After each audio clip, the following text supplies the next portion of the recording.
Good evening, this is Brass Tacks. I'm Zaka Jacob. So the alliances are now well and truly settling down. You have the India alliance of 26 parties on the one side and the new and improved NDA alliance with 38 parties. 2024 is going to be a battle of alliances. Make no mistake. But alliances are not always about arithmetic. They're also about chemistry. It's about how they gel on the ground, whether the votes of one party will transfer to another party. And today, on day 2 after the India alliance was formed, the daggers are already out. CPIM leader Brinda Karat has called Bengal Chief Minister Mamata Banerjee a dictator. There were reports of Nitish Kumar being upset. He didn't attend the joint press conference attended yesterday by leaders of multiple opposition parties. But today he was forced to clarify, saying that he's not upset. Now, the question that is foremost on ground is this. Will this alliance work on the ground? Will the votes of one party transfer to another?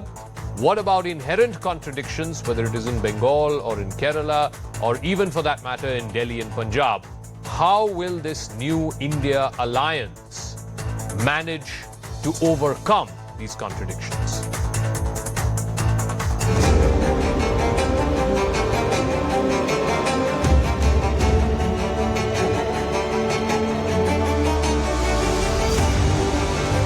TMC के खिलाफ और TMC की तानाशाही रुख जो बंगाल में दिखाई दिया है पूरे पंचायत के चुनाव में, जिसके आधार पर 60 लोगों की मृत्यु हुई, वो बंगाल की हकीकत है।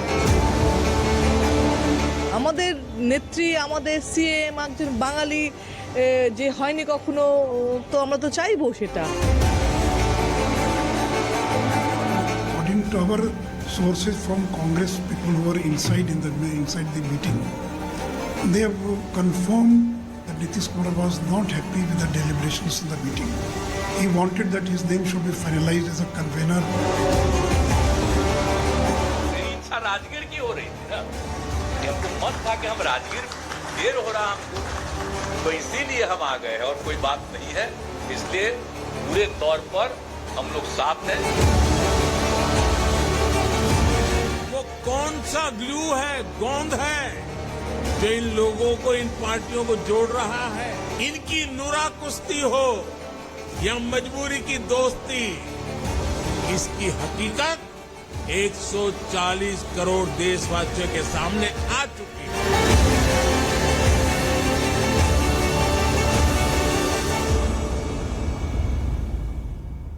So how is this alliance, this new alliance, India, going to work on the ground? Will there be chemistry between these allies? There may be the arithmetic, but will the chemistry work? This is the picture of the 2019 Lok Sabha election result. The NDA had 334. The India alliance had only 144.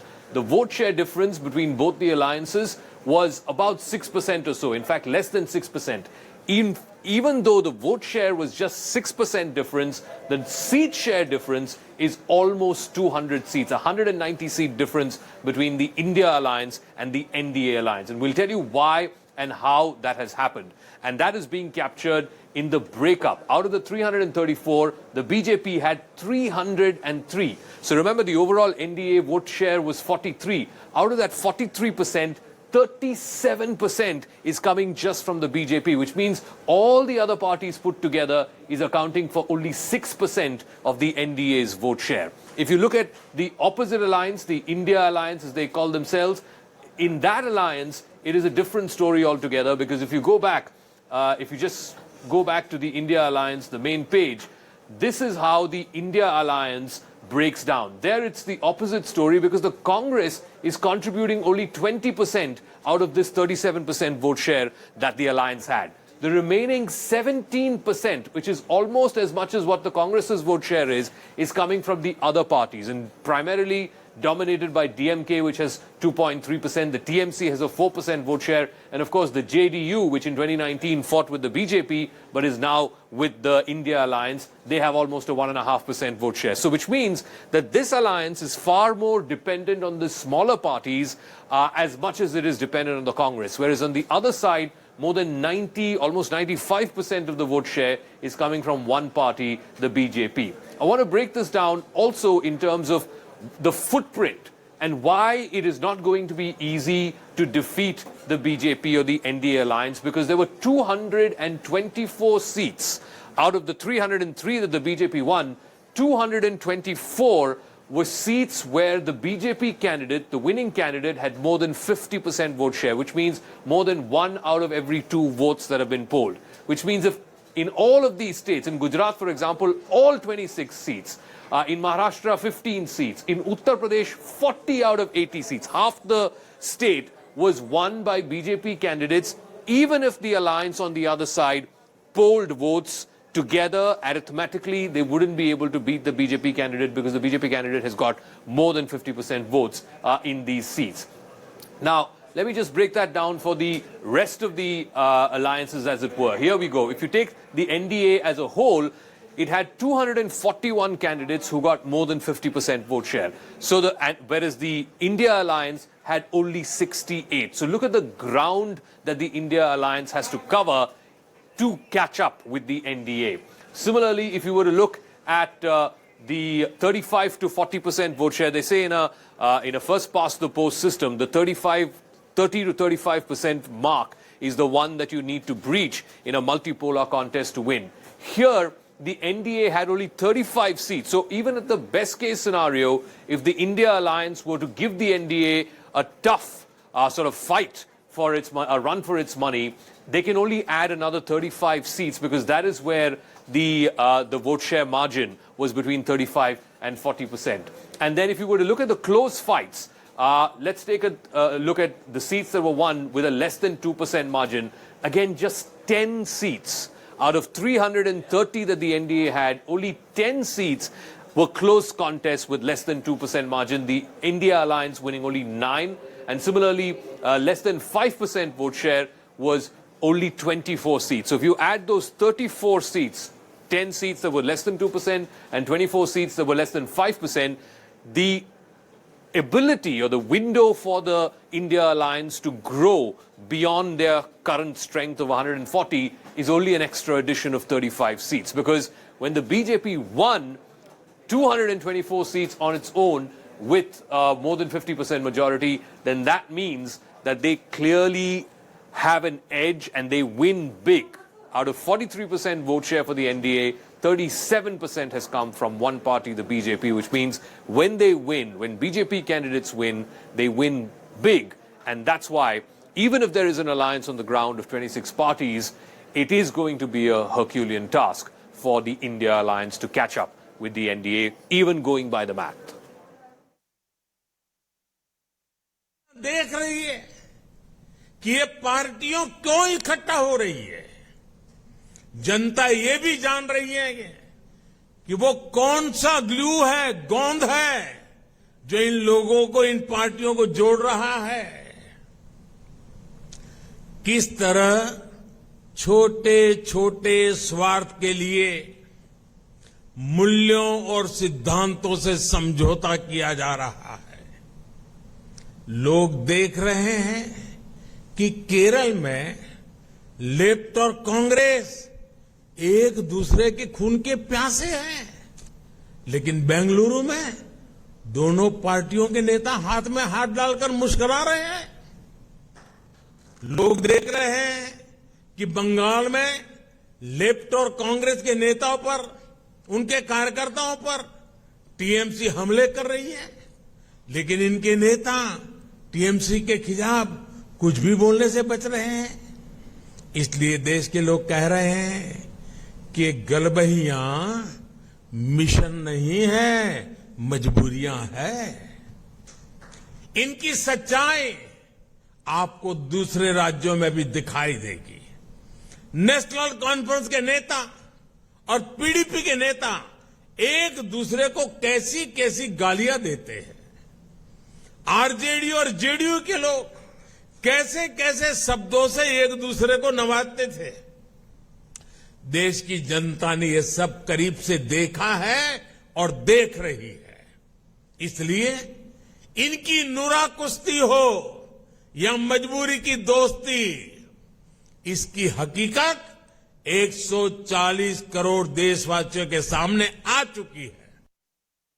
All right, let's open this up to our panelists who are joining us. The contradictions already coming out into the fore right after the India alliance was formed in Bengaluru yesterday. Syed Zafar Islam is national spokesperson of the BJP. Salman Soz is national spokesperson of the Congress Party. Bishwajit Deb is spokesperson of the TMC. Smita Prakash, editor of ANI. And Pratik Som is spokesperson of the JJP. Salman Soz, let me start with you first. I'll get to the numbers in the latter half. But first things first. The news points. Today, Brinda Karat of the CPIM came out and called Mamata Banerjee a dictator. There are reports of Nitish Kumar being upset, and that's why he didn't wait for the press conference yesterday in Bengaluru. Please clarify for our viewers, how are you going to address these contradictions that have come out to the fore within 24 hours of the announcement of this alliance? Zaka, thank you for your concern. And thank you for actually...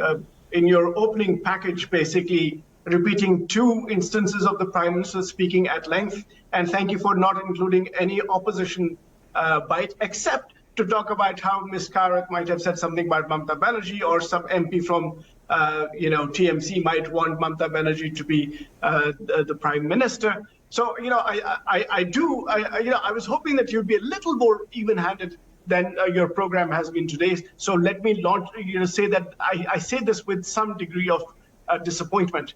As far as differences of opinion sometimes between members of the opposition alliance. Look, this is a new alliance. This is a new alliance, and we're just starting out. I think what has happened is that because of these 26 parties coming together, because we have this, Bharat Judega, India Jeetega kind of tagline now, I think BJP is rattled. All of the BJP supporters are rattled. All of the BJP supporters in media are rattled. Now, there will be all these questions. Salman, okay, fine. I take the first part of what you said. Fair enough. I'm the first one to accept criticism. That's fair enough. I'm not going into that. But please, let's stick to the question I asked you. Yes. Brinda Karat is not a BJP leader. She's an ally of yours. She's attacked another ally of yours. Can you please explain how you're going to justify this to the people of India? That's a simple question. Well, I mean, I could turn around and say, how can Prime Minister Modi justify the inclusion of a man in this new alliance when that man called him the biggest liar in the country? How does the Prime Minister justify inclusion of a person who says that the BJP basically did khilwad with the OBCs and Dalits of this country? How can the Prime Minister justify the inclusion of a young politician whose only claim to fame is that he's a dynast, when he attacks the opposition for dynasty politics? So, these questions of...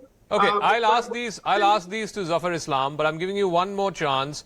Do you have any justification for what the CPM has said about the TMC? And please explain, how are you going to resolve these differences? How are you, for example, in Kerala, the state that Rahul Gandhi used to be an MP from? Are you not going to fight the left? Look, as far as this election is concerned, the 2024 election is concerned, all political parties that you saw yesterday, the 26, yes, we have differences of opinion at state levels in different states. Yes, there is. But at the same time, we have come around together because we believe strongly that this country is headed in the wrong direction. The Prime Minister and his party are basically dismantling Indian democracy, Indian secularism. We've all come to defend that idea of India, and that is what is going to bind us together throughout the election process. So, Zafar Islam, if you're accusing the opposition of being, a compilation of contradictions, you have contradictions as well. No less than the Prime Minister called the NCP corrupt. I mean, there's a famous video of Devendra Fadnavis talking about Ajit Pawar chakki piecing, and today Ajit Pawar is an ally of yours. He's a Deputy Chief Minister in one of the states that you're ruling in. I mean, so you are just as rife with contradictions as the opposition is. Zafar. See, when the Honorable Prime Minister had made that statement, and when he mentioned about them in the speech, about NCP, and if they felt that at that point in time, Sharad Pawar, that these people are the corrupt people within, even though everyone knows who is the corrupt, but still if he felt, then he should have fired them, thrown out of them, these people out of their party. They didn't do that. As long as they are with them, they are clean. But when they join us or any alliance, if they are out of their party or they are out of their clutches, then they become corrupt. So I can make the same argument, because had they been convicted or had they been fired from their own party, we wouldn't have touched them. No one we would have touched. But since they were there and they were clean, so they are here, they are clean, law will take its own course. That is something which I want to send the message through your channel. Secondly, we are talking about India. If I feel this is a stunt, it's a political gimmick which will backfire on them. Because we have, if you just do a back testing of the history, and you dig the history, you will find that there were such instances where we have found in the past, in 1977 or 79, where the entire Congress party was calling Indra is India, India is Indra. And what happened after the result, after the election? The result for everyone to see that Congress was defeated by Janata Dal completely. Complete landslide victory for them, and Congress was vanished. Zafar, you're actually validating the opposition's point. I mean, they are comparing the 2024 election to what happened in 1977. There, on the one side, you had Indira Gandhi, and you had this. Not at all. You had this conglomerate of opposition parties. Here, it's the same thing is happening. You have one Mr. Modi on one side, and you have 26 opposition parties on the other. They are saying 1977 will repeat in 2024. You're validating their point. Not at all. Let me make the statement, and what is the differentiating factor between now and then. There, she was claiming that our Congress was claiming India is Congress and Congress is India. They got a befitting reply from the people of this great country. Here, the Honorable Prime Minister says that I am sevak of this people of this great country. I have devoted my life for the people of this great country, and we are following philosophy, ideology, and the governance model. And what does our governance model suggest? Our governance model is based on two governance principles. One, that we have to make our country strong. So absolutely, country is first, nation is first, is our policy, a policy of our government. Second, we have to empower our people. The people of this great country should be empowered. All right, we'll get particularly the marginalized section of the society. And this is what we have demonstrated. Every welfare scheme, every policy measures, every policy reform has taken them into consideration. The opening contradictions are already playing itself out. You know, you have one person of the CPIM calling your leader, Mamata Banerjee, a Tanashahi. There are other leaders in the CPIM asking about, there's no democracy left in Bengal. There is only political violence, and nobody seems to be speaking about it. Also, please explain to our viewers, out of the 42 seats, how are you going to divide this up? I mean, Sitaram Yechuri says it's going to be a multi-cornered fight in Bengal. It's going to be left and Congress. It's going to be versus TMC, versus BJP. It's going to be multi-cornered. So in Bengal, it's going to be multi-cornered. In the rest of the country, it's going to be bipolar. How is that going to work? Don't worry about that. But first of all, let us see yesterday how our Prime Minister addressed an official meeting. It was an inauguration of the airport. He spoke for 25 minutes, out of which 19 minutes he spent attacking the opposition parties, as if it was a BJP rally. A mass leader. He was completely rattled and he lost his plot. You could understand from his body language that he was just targeting the opposition. He was concerned about these 26 parties coming together, forming an alliance with the one agenda that this government needs to be replaced, due to the reason that this government has completely destroyed the democracy. Democracy has to be saved. The country needs to be saved. The constitution needs to be saved. But sir, don't these things apply to Bengal as much as they apply to the whole country? Please let me finish. Yeah. Please answer the Bengal part also. Please let me finish. Yeah. And the entire economy of the country, the unemployment in the country, it has gone up and up. And people are jobless. People don't have jobs. There is completely chaos in the country. And overall, each and every opposition government is being targeted and please also explain about saving democracy, saving constitution whenever there is in Bengal. Whenever there is after what we saw in the Panchayat election. There is an endeavor to topple. Sir, otherwise, please, they will Please answer the question I asked you. What about saving democracy and saving constitution in Bengal? Yes, tell me. Are you not concerned about that? Don't worry. That will be settled in due course. We are not worried about that. Mamata Banerjee knows very well how to handle the situation in Bengal. Think about what is going to happen in 2024, because 2024 will be an election of change. People will see, people will decide that this government needs to go. Okay. 26 political parties, opposition parties Let me ask Mr. Prakash. and they have decided on a common agenda. Okay, it's Mr. a common Dev, agenda. please yield. Mr. Prakash, two points. One, the opposition is saying Mr. Modi, the BJP are rattled.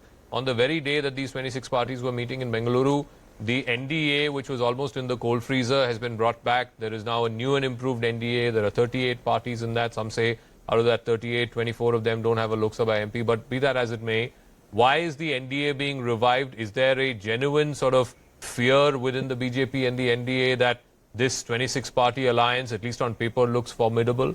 And also to the question about the contradictions in the latest entrance into this NDA, the Shinde Sena, the Ajit Pawar NCP, etc.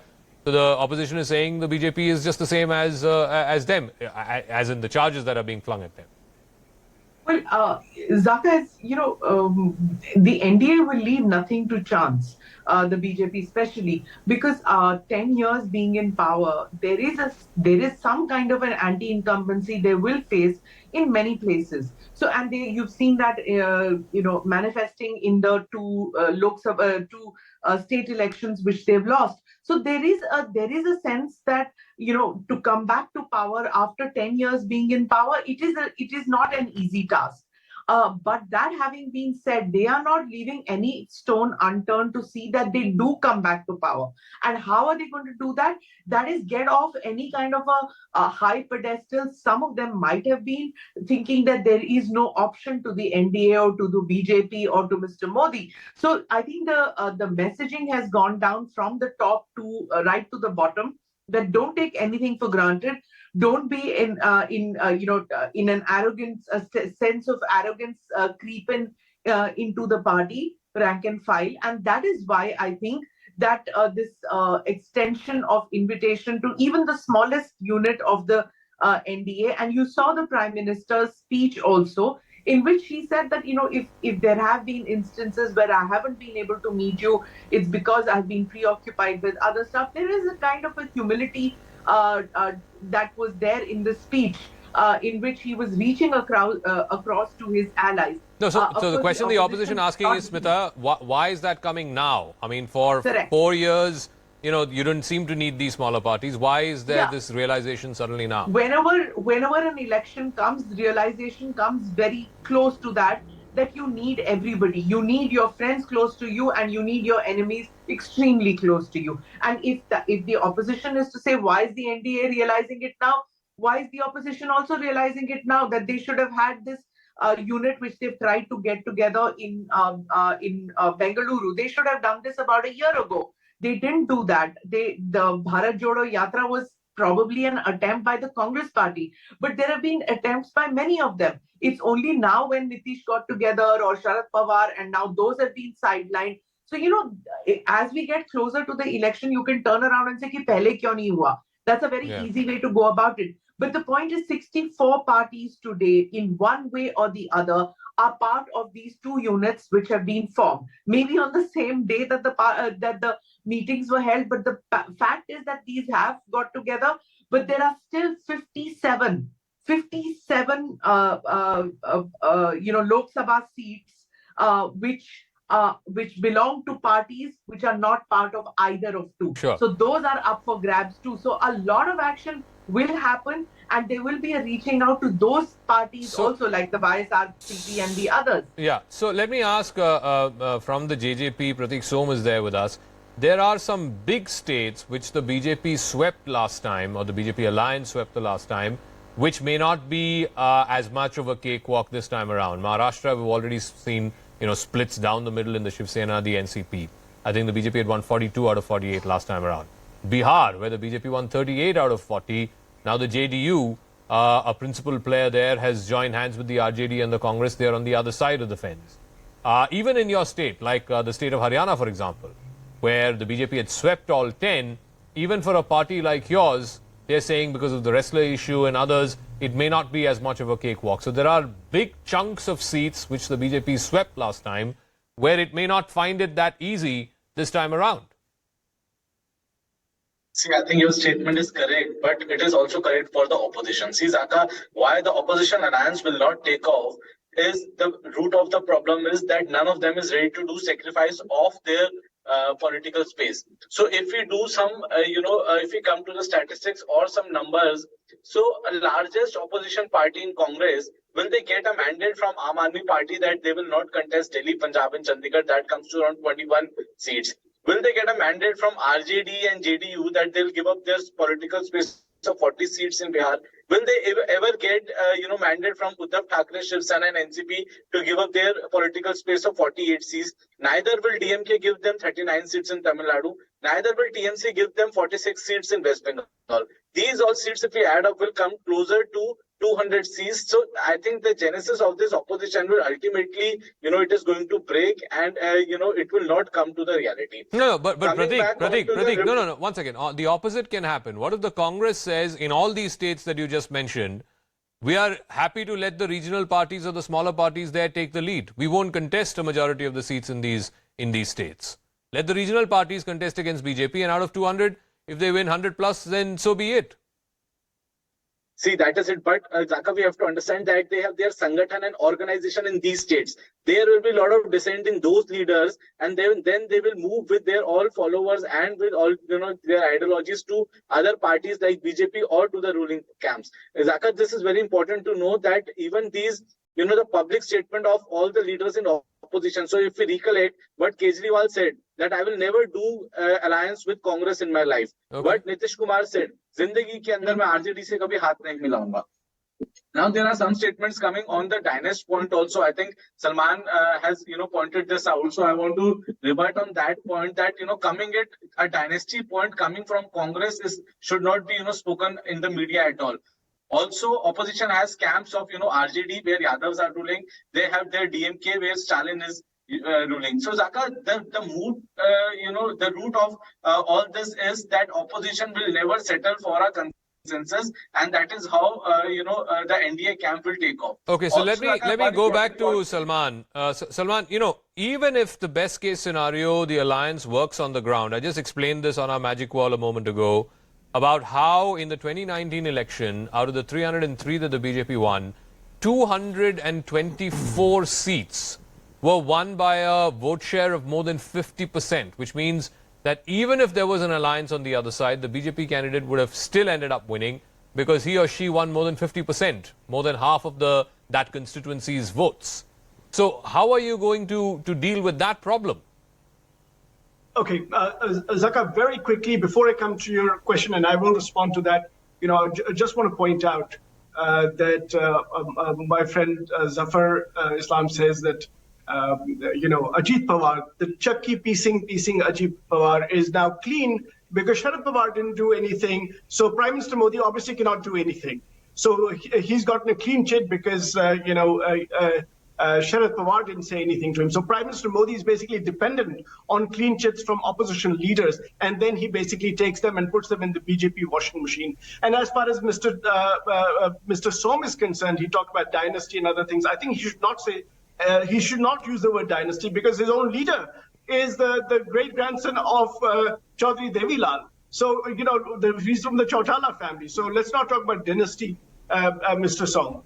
And as far as, Zaka, your question is concerned, let me give you a little bit of data that you might find interesting.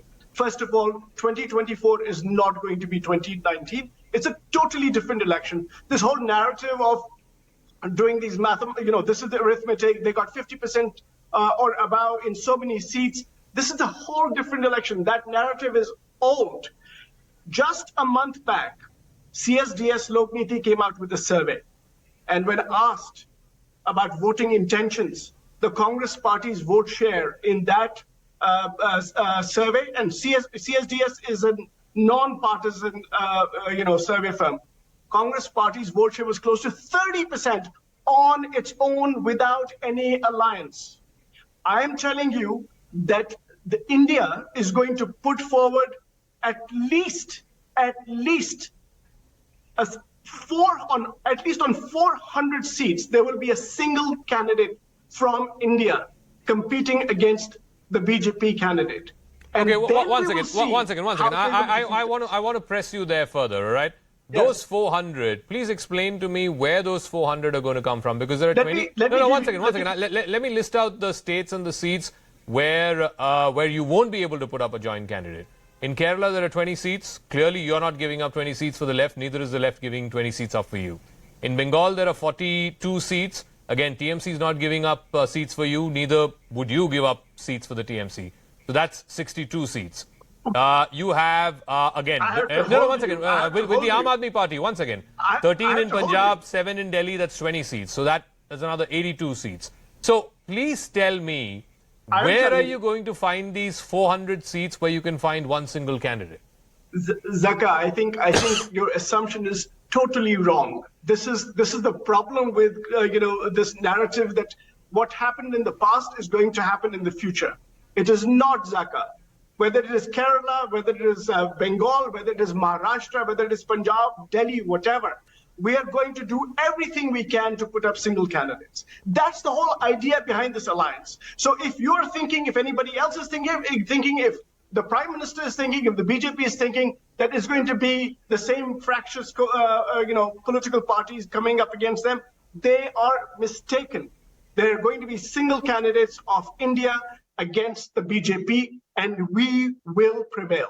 Okay, let me ask Syed Zafar Islam. Look, again, I don't know how they can find 400 constituencies with one single candidate against the BJP candidate.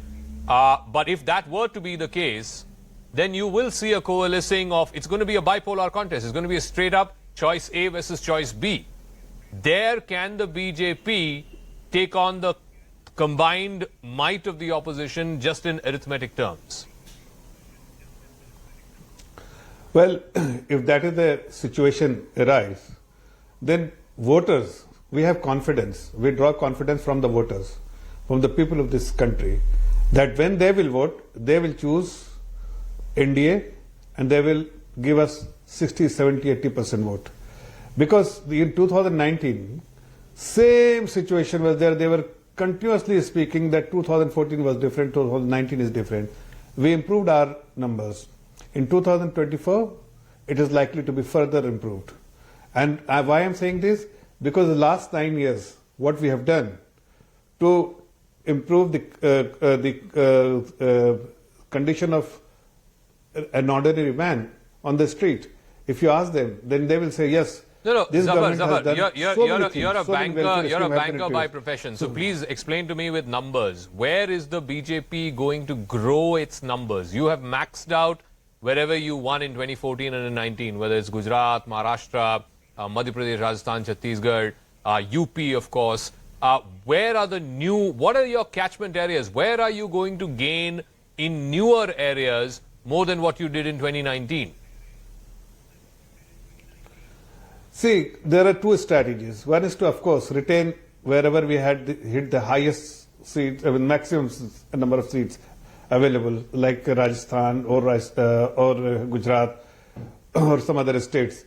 But the states where we have not done well, like for instance, southern part of the country, where, and if you can see the number of alliance partners we have today, we never had that kind of number of alliance partners from the southern part of the country.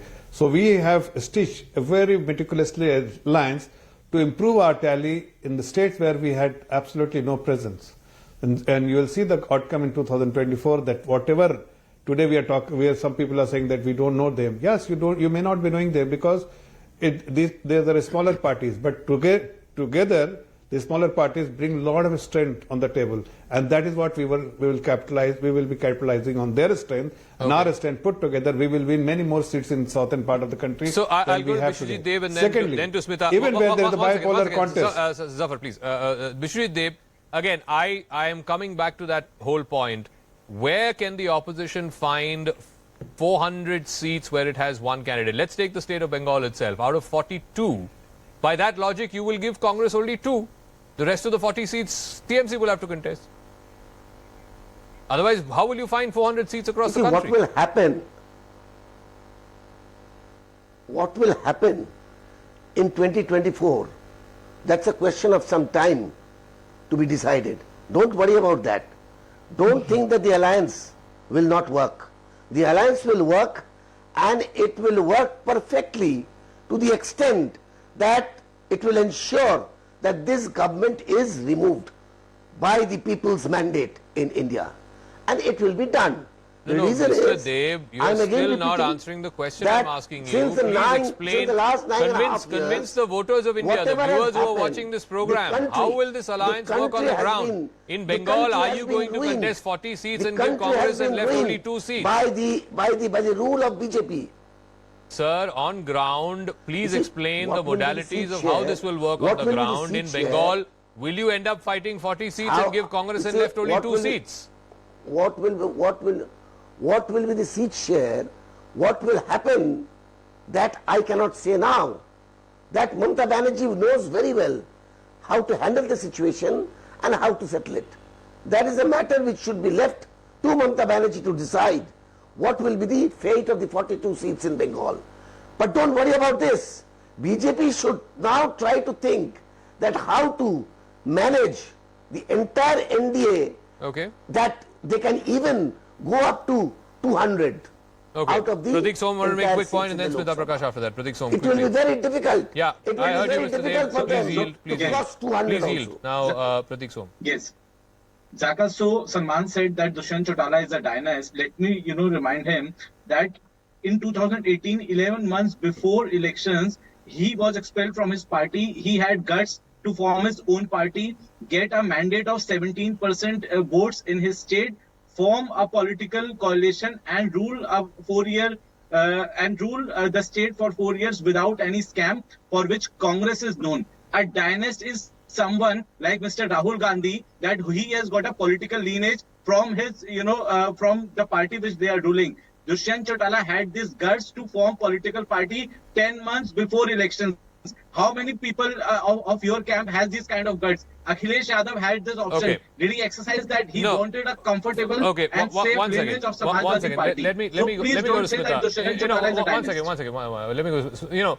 Even in 2019, especially in UP, more so in UP, there was this whole thing. I mean, the SP and the BSP and the RLD fought together, and they said, yeah, Mahagathbandhan simply by arithmetic will blow away the BJP. What we saw, Smita, was wherever there was a BSP candidate, the SP vote transferred to the BSP candidate in more numbers than whenever there was an SP candidate and the BSP vote did not transfer to the SP candidate. So as a result of which, I think BSP won 10 MPs and SP had only 5.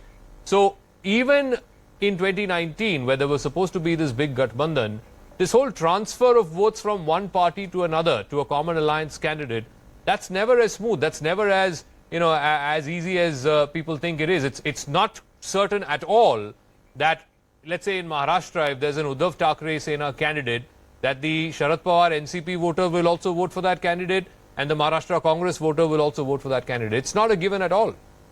No, it's not. You're right.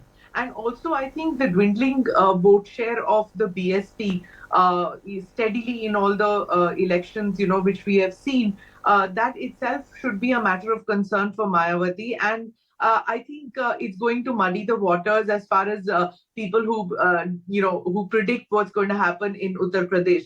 As far as, a couple of points which I wanted to make about the BJP thinking that the numbers are going to come in from the south. I don't know. I mean, most people would think that it is UP, Bihar, Maharashtra, Madhya Pradesh, and West Bengal. These are the states which are going to determine the next election. That's what most analysts are saying. I don't think it's going to be the south states which are going to bring in the numbers for the BJP. But then the BJP does just very its own quickly, those states so that you mentioned, just quickly, let's say UP, Bihar, Maharashtra. These are the 3 big states that you mentioned, right?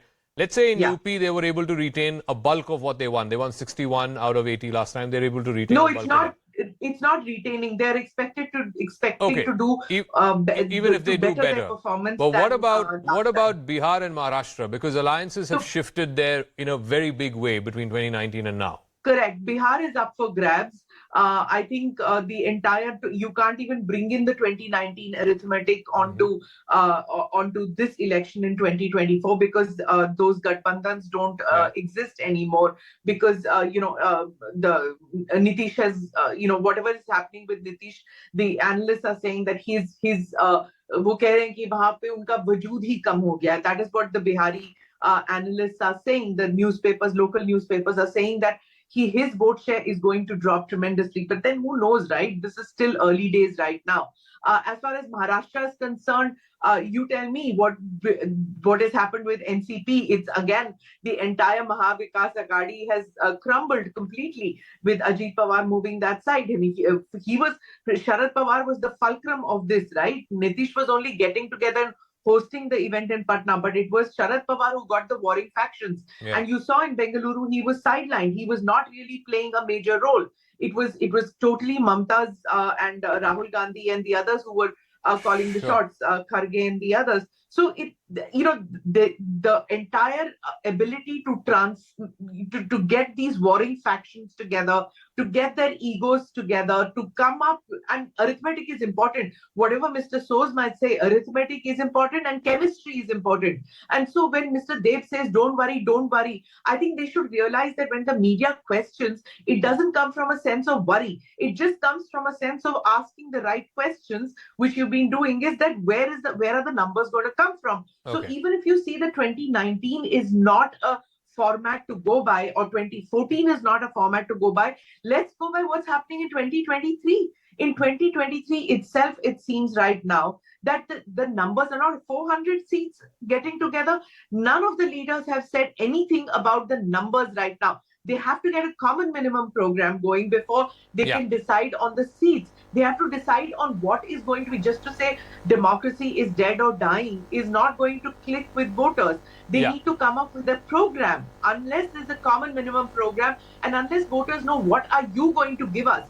Amorphic terms are like things like, constitution, judiciary, media. Common man doesn't care about these big things. They are like, how much are you bringing? I agree. What are you bringing to my table? Okay, I think the alliance, the India alliance, needs more than just this idea of removing one man or removing one party from power. They need to offer an alternative which is compelling to the voters of India. And if the voters of India buy that, that is what will bring them into power, not just, arithmetic or the ability to find 400 candidates candidates in 400 constituencies who are joint opposition candidates, which in itself would be a tall order. But we'll leave it at that. Thank you very much. It's going to be a fascinating 1 year to go. In fact, less than a year to go for the big battle for 2024. And the die seems to be cast. It is going to be alliance versus alliance, both from the NDA and the newly formed India.